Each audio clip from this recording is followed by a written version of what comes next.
Hello viewers, आज का जो वीडियो होने वाला है वो बहुत ही इम्पॉर्टेंट है क्योंकि जो चर्चे में है वो है चाइना और इंडिया के बीच जो हाथापाई हुआ है डिफेंस में, उसी बारे में। देखिए दोस्तों, ये जो कन्फ्लिक्ट हो रहा है इंडिया और चाइना के बीच में वो अक्षय चीन नाम की एक जगह के लेके हो रहा है। ये वीडियो क्यों इम्पॉर्टेंट है? क्योंकि ये जो टॉपिक है ये करंट अफेयर्स और जनरल नॉलेज दोनों में ही पड़ता है और हर एक गवर्नमेंट एग्जाम में ये रिलेटेड क्वेश्चंस आने वाले हैं। ये जो अक्षय चीन एरिया है ये मेनली लद्दाख का एक पार्ट है जो नॉर्थ वेस्ट पार्ट में सिचुएटेड है। ये जो एरिया है वो एक्चुअली कौन सी कंट्री का है, इसको लेके बहुत दिनों से एक कन्फ्लिक्ट है। इसी वजह से फिर से ये स्टार्ट हुआ है। ये जो वीडियो है इसमें हम डिस्कस करेंगे कि ये अक्षय चीन एक्चुअली क्या है, इसका हिस्ट्री क्या है। सेकंड, हम बात करेंगे कि इसको लेके कन्फ्लिक्ट क्यों हुआ था और क्यों हो रहा है। थर्ड, हम बोलेंगे कि यहाँ पे करेंट सिचुएशन अभी इंडिया का क्या है। और फोर्थ पॉइंट जो सबसे ज़्यादा इम्पॉर्टेंट है वो है करेंट जो स्ट्रैटेजीज जो इंडिया ले रहे हैं वो क्या है। तो वीडियो स्टार्ट करते हैं।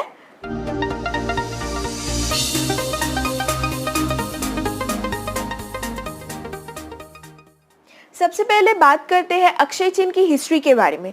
देखिए 1950 से पहले ये एक सिर्फ बैरन एक लैंड था जो आइसोलेटेड था, जहाँ पे कोई भी लोग वास नहीं करते थे। 1915 तक ये एरिया को लेके कोई भी चिंता नहीं था कोई भी देशों के अंदर। अचानक से चाइना बोलने लगी कि ये जो अक्षय चीन पार्ट है ये मेनली उनके जिनजियांग प्रदेश के एक पार्ट है और इसीलिए वो लोग एक रोड कंस्ट्रक्ट करना स्टार्ट करे थे जो तिब्बत और जिनजियांग को ज्वाइन करता है।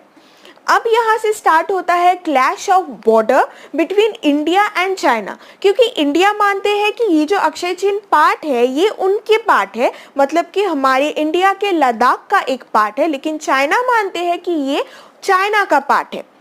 अब ये जो कॉन्फ्लिक्ट हुआ था इस रोड की कंस्ट्रक्शन को लेके, ये one of the main reason था 1962 के सिनो इंडिया वॉर जो चाइना और इंडिया के बीच में हुआ था।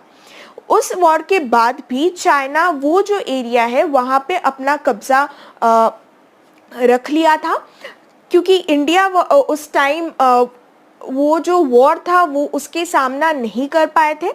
और इसकी वजह से अभी वो जो अक्षय चीन है, अक्षय चीन का जो पार्ट है वो लाइन ऑफ एक्चुअल कंट्रोल या फिर LAC के द्वारा हमारे इंडिया में लद्दाख और वो एरिया के बीच में दो पार्ट अलग होके अभी तक है।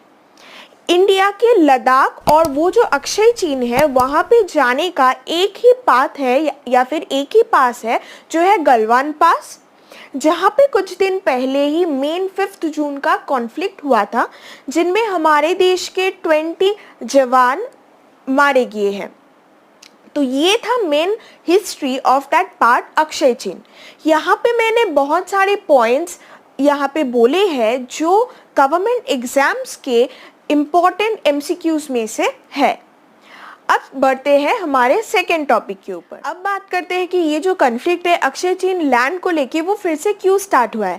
देखिए दोस्तों, ये जो LAC है यानी कि लाइन ऑफ एक्चुअल कंट्रोल है जो कि अक्षय चीन का एक मतलब बॉर्डर है हमारे इंडिया के साथ। वहाँ पे इंडियन जो मिलिट्री है एक ब्रांच रोड बनाए है जिसका नाम है DBO या फिर दौलत बाग ओल्ड डी। ये जो रोड कंस्ट्रक्शन हुआ है ये मेन रीज़न है जिससे ये कन्फ्लिक्ट स्टार्ट हुआ है। अभी यहाँ पे जो मेन इंडियन आर्मीज है यहाँ पे रहते हैं ये रोड बराबर, और ठीक उसके सामने ही रहता है जो गलवान वैली है यानी कि LAC है, वहाँ पे रहते हैं चाइनीज़ आर्मी। देखिए दोस्तों, 10 मई को लास्ट इंडियन जो न्यूज़ चैनल्स है वो रिपोर्ट करने लगे थे कि 4 या 5 मई या फिर 9 मई तक 2 बार जो चाइनीज़ आर्मी है वहाँ के सोल्जर्स हमारे इंडिया में 3 to 4 किलोमीटर्स तक अंदर आ चुके हैं। और ये उनका एक मानना है कि वो जो चाइनीज आर्मी है वो एक एम लेके आए थे कि इंडिया के अंदर एलएसी के बाद भी 40 टू 60 किलोमीटर तक वो लोग कैप्चर करना चाहते हैं। अब ये है मेन रीज़न इस कॉन्फ्लिक्ट का जो अभी स्टार्ट हुआ है, जिसके वजह से फेस ऑफ स्टार्ट हुआ है इंडिया और चाइना का जो डिफेंस है आर्मी है उनके बीच में। चाइना का बोलना ये है कि इंडियंस जो आर्मी है वो अक्षय चिन्ह में घुस गए हैं और वो जो एरिया है वो लोग ले लेना चाहते हैं, और इंडिया का मानना ये है कि इंडियन आर्मी किसी भी तरह से ये कॉन्फ्लिक्ट स्टार्ट नहीं किए थे। देखिए दोस्तों, यहाँ पे एक इकोनॉमिकल और पॉलिटिकल इशू के बारे में हम बात कर लेते हैं, क्योंकि लास्ट 2018 और 2019 में इंडिया और चाइना के बीच में कमिटमेंट हुआ था, जिसमें ये तय हुआ था कि एलएसी को लेके इन दोनों में एक पीस रहेगा, शांति रहेगा, लेकिन वो अभी धीरे धीरे टूटने लगे हैं, जिसके वजह से ये दो देशों के बीच एक इकोनॉमिकल पॉलिटिकल कॉन्फ्लिक्ट स्टार्ट हो चुका है। तो ये जो नेक्स्ट टॉपिक था, नेक्स्ट पॉइंट था, उसमें मैंने बहुत सारे पासेस के बारे में और रूट्स के बारे में आप लोगों के साथ डिस्कस किया है, जो गवर्नमेंट एग्जाम्स के लिए इम्पोर्टेंट होने वाला है। इनको नोट डाउन कीजिए। तो चलते हैं अभी थर्ड पॉइंट में। अब हम जानेंगे कि करेंटली इंडिया और चाइना, ये दो कंट्री में करंट पोजीशन क्या है।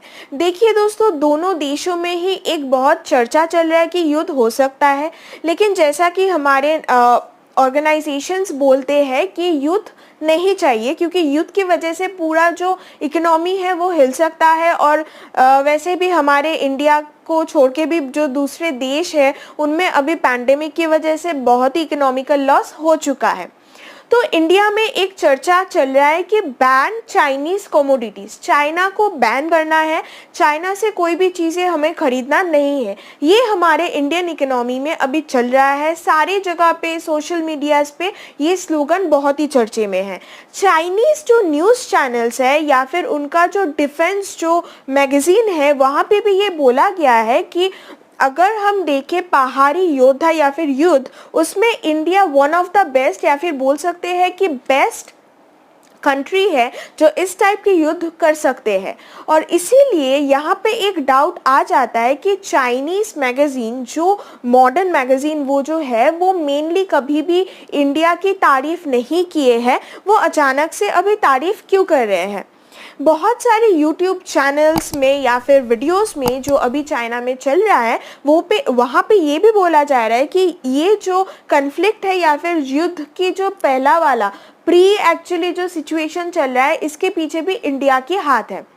देखिए दोस्तों, ये मेनली एक ऐसा सिचुएशन है कि जहाँ पे चाइना का एक बहुत बड़ा इकोनॉमी डिपेंड करता है हमारे इंडिया के ऊपर, क्योंकि हम जो इंडियन कंज्यूमर्स है, कस्टमर्स है, वो ज़्यादातर इंडिया में चाइना की चीज़ें इंपोर्ट करते हैं। अगर हम ये बंद कर दें तो उनकी इकोनॉमी में ये बहुत ही एक असर होने वाला है, उनका जो पूरा इकोनॉमी है वो हिल सकता है। इसीलिए डर के मारे या फिर चिंता के मारे या फिर स्टेबिलिटी लॉस होने की चिंता से वो लोग ये बोल रहे हैं कि ये जो कंडीशन है इसमें इंडिया का दोष है। लेकिन हम सबको पता है कि इसमें सिर्फ इंडिया ही नहीं, चाइना भी इन्वॉल्व है 100%। और देखा जाए तो चाइना का ही यहाँ पे मेन प्रॉब्लम है, क्योंकि वो लोग एलएसी को कवर करके अंदर आ रहा है, पहली बात। सेकेंड बात, वो जो अक्षय चिन्ह पार्ट है वो इंडिया की लद्दाख का यूनियन टेरिटरी लद्दाख का एक पार्ट है, जहाँ पे इलीगली चाइनीज आर्मी वहाँ पे अभी बैठे हुए हैं। अब देखते हैं कि इंडिया अभी क्या स्ट्रैटेजीज लेने वाले हैं या फिर ले रहे हैं ये जो कन्फ्लिक्ट है या फिर ये जो सिचुएशन है इसको सॉल्व करने के लिए। बढ़ते हैं फोर्थ टॉपिक पे। देखिए दोस्तों, 1962 का जो शिनो इंडियन वॉर हुआ था, वहाँ पे इंडिया को अंदाज़ा उतना तक नहीं था कि चाइना का जो कन्फ्लिक्ट, चाइना का जो डिफेंस है वो कितना तक पावरफुल है। लेकिन अभी सिचुएशन बदल चुका है। चाइना की जो डिफेंस सिस्टम है उसको ध्यान में रखते हुए इंडिया ने अपना जो आर्मी है उसको बहुत ही अच्छी तरीके से डेवलप किया है। इंडिया के पास अभी बहुत सारे ऐसे डिफेंस मिसाइल एंड हेलीकॉप्टर्स हैं जो बहुत ही हाईली एफिशिएंट है, जैसे कि Chinook helicopter, Apache helicopter, Sukhoi missile, S-400 missile, ऐसे बहुत सारे मिसाइल्स है। फिलहाल जो अभी चर्चे में है वो है हमारे defence minister mister Rajnath Singh Russia गए हैं S-400 मिसाइल के बारे में बात करने के लिए। देखिए दोस्तों, ये जो S-400 मिसाइल है ये इंडिया का मिसाइल है जो रशिया में सबसे पहले यूज़ हुआ था रशियन डिफेंस सिस्टम में। रशिया को इंडिया ने पेमेंट ऑलरेडी कर चुके हैं इसके ये जो मिसाइल है इसको बनाने के लिए, और ये मिसाइल अभी तक बन चुका है। अब बात ये है कि वो जो मिसाइल है S-400 उसको इंडिया में लाया जा रहा है। देखिए दोस्तों, हम कोई भी युद्ध नहीं चाहते, कोई भी इंडियन, कोई भी एक देशवासी नहीं चाहते कि युद्ध हो, फिर भी precaution is always better than cure. इसीलिए इंडिया पूरी 100% तैयार रहना चाहते हैं कोई भी अटैक के लिए या फिर कोई भी कुछ खराब हमारे इंडियन इकोनॉमी में, इंडियन टेरिटरी में ना हो, इसके लिए। और इसीलिए S-400 मिसाइल लाना उन लोगों के लिए अभी बहुत ही ज़रूरी है इंडिया में। S-400 एक बहुत ही हाईली इक्विप्ड एफिशिएंट मिसाइल है जो 400 किलोमीटर तक जा सकता है, और अगर ऑल्टीट्यूड की बात करें तो 30 किलोमीटर तक वो जा सकते हैं।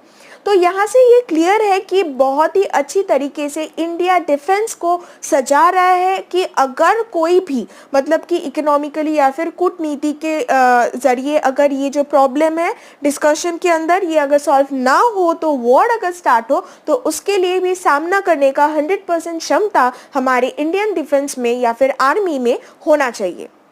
तो दोस्तों, आई थिंक अब ये जो रीज़न है अक्षय चीन का जो हिस्ट्री था, क्यों ये कन्फ्लिक्ट फिर से स्टार्ट हुआ है, क्या एक्चुअली चीज़ है, ये आपके पास क्लियर है।